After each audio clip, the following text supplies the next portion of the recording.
Hello everyone, welcome back to my channel. আবারও একটা তোমাদের সাথে দুর্দান্ত আপডেট শেয়ার করতে চলেছি। ক্লাস 11 এবং ক্লাস 12-এ তোমাদের ট্যাবের টাকা নিয়ে আরও একটি বিরাট আপডেট তোমাদের সাথে শেয়ার করবো আজকের এই ভিডিওতে। তোমরা যে সকল ছাত্রছাত্রীরা রয়েছে ক্লাস 11 এবং ক্লাস 12-এ পড়াশোনা করছো, তোমাদের জন্য কিন্তু ট্যাবের জন্য 2000 কোটি টাকা বাজেট নির্ধারণ করা হয়েছে। তা নিয়ে বিরাট আপডেট চলে এসছে। অবশ্যই ভিডিওটা প্রথম থেকে শেষ অবধি দেখার জন্য বলবো। চ্যানেলে নতুন হয়ে থাকলে এই ধরনের আরও আপডেটসের জন্য অবশ্যই সাবস্ক্রাইব করে পাশে থেকো।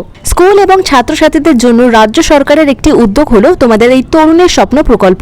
2021 সাল থেকে প্রতি বছর দ্বাদশ শ্রেণীর ছাত্রছাত্রীদের ট্যাব বা স্মার্টফোন কেনার জন্য 10,000 টাকা করে দেওয়া হয়। রাজ্যের বাজেট ঘোষণার সময় মাননীয়া চন্দ্রিমা ভট্টাচার্য জানিয়েছেন, এবার থেকে একাদশ শ্রেণীতেই দেওয়া হবে তরুণের স্বপ্ন প্রকল্পের 10,000 টাকা। যে সকল ছাত্রছাত্রীরা এবছর উচ্চ মাধ্যমিক দেবে, অর্থাৎ দ্বাদশ শ্রেণীতে পাঠরত রয়েছে বা পড়াশোনা করছো, এবং যে সমস্ত ছাত্রছাত্রীরা মাধ্যমিক দিয়ে একাদশ শ্রেণী বা ক্লাস 11-এ ভর্তি হয়েছে, তাদের এবার একসঙ্গে ট্যাব বা স্মার্টফোন কেনার জন্য 10,000 টাকা করে দিয়ে দেওয়া হবে।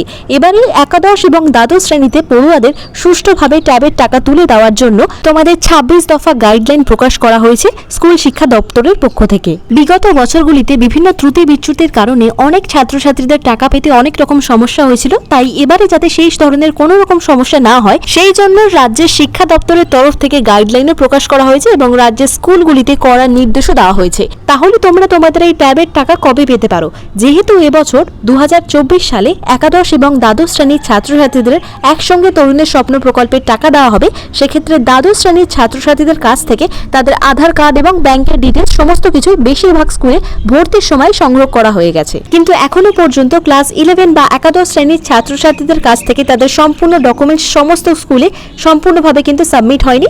যেমন ব্যাংকের ডিটেলস বা আধার কার্ড, সেগুলো কিছু কিছু স্কুলে তোমাদের সংগ্রহ করা হয়ে থাকলেও সমস্ত স্কুলে কিন্তু পুরোপুরিভাবে সংগ্রহ করার কাজ শেষ হয়নি। এক্ষেত্রে তোমাদের জানিয়ে রাখি, যেহেতু এখনো পর্যন্ত সমস্ত ছাত্রছাত্রীদের ডিটেলস সংগ্রহ করে উঠতে পারেনি প্রত্যেকটা স্কুলের কর্তৃপক্ষ, তাই এই মুহূর্তে তরুণের স্বপ্ন প্রকল্পের টাকা এখনো পর্যন্ত দেওয়ার কোনো রকম খবর আমাদের কাছে নেই। এছাড়া তোমরা যদি বিগত বছরগুলির দিকে চোখ রাখো, তোমরা দেখতেই পাবে তরুণের স্বপ্ন প্রকল্পের টাকা কিন্তু সেপ্টেম্বর মাসের পরেই দেওয়া শুরু হয়। যেমন তোমাদের বলে রাখি, 2022 সালে তরুণের স্বপ্ন প্রকল্প অর্থাৎ তোমাদের এই ট্যাবের টাকা 14ই নভেম্বর অর্থাৎ শিশু দিবসের পরের দিন থেকে ছাত্রছাত্রীদের অ্যাকাউন্টে ক্রেডিট করা শুরু হয়েছিল, এবং গত বছর অর্থাৎ 2023 সালে তোমাদের এই ট্যাব কেনার জন্য তরুণের স্বপ্ন প্রকল্প থেকে 10,000 টাকা কিন্তু 5ই সেপ্টেম্বর অর্থাৎ শিক্ষক দিবসের পরে থেকে কিন্তু চালু করা হয়েছিল। তো অর্থাৎ বুঝতেই পারছো, সমস্তটাই কিন্তু অ্যানালাইজ করলে তোমরা দেখতেই পাবে সেপ্টেম্বর মাসে কিন্তু তোমাদের প্রবল সম্ভাবনা রয়েছে এই ট্যাবের টাকা পাওয়ার। তবে সব দিক থেকে বিচার করলে দেখা যাচ্ছে এবছর অর্থাৎ 2024 সালে তরুণের স্বপ্ন প্রকল্পের 10,000 টাকা তোমাদের ছাত্রছাত্রী অর্থাৎ ক্লাস 11 এবং ক্লাস 12-এর ছাত্রছাত্রীদের অ্যাকাউন্টে এই মুহূর্তে কিন্তু দেওয়ার কোনো রকম আপডেট নেই। তবে মোটামুটি ভাবে ধরে রাখতে পারো এই বছর অর্থাৎ 2024-এ আগস্ট অথবা সেপ্টেম্বর মাসের পর থেকেই তোমাদের কিন্তু টাকা দেওয়ার কাজ শুরু হয়ে যাবে। তো এখনো পর্যন্ত তোমাদের কাদের স্কুল থেকে তোমাদের ট্যাব কেনার জন্য তোমাদের ডকুমেন্টস গুলো চাওয়া হয়েছে অবশ্যই কমেন্টে লিখে জানাও। আজকের এই ভিডিওটা এখানেই শেষ করলাম। এই ছোট্ট আপডেটটা যদি একটু হলেও হেল্পফুল বলে মনে হয়, অবশ্যই একটা ছোট্ট লাইক করে তোমাদের বন্ধুদের সাথে অবশ্যই শেয়ার করে চ্যানেলে সাবস্ক্রাইব করে রেখো।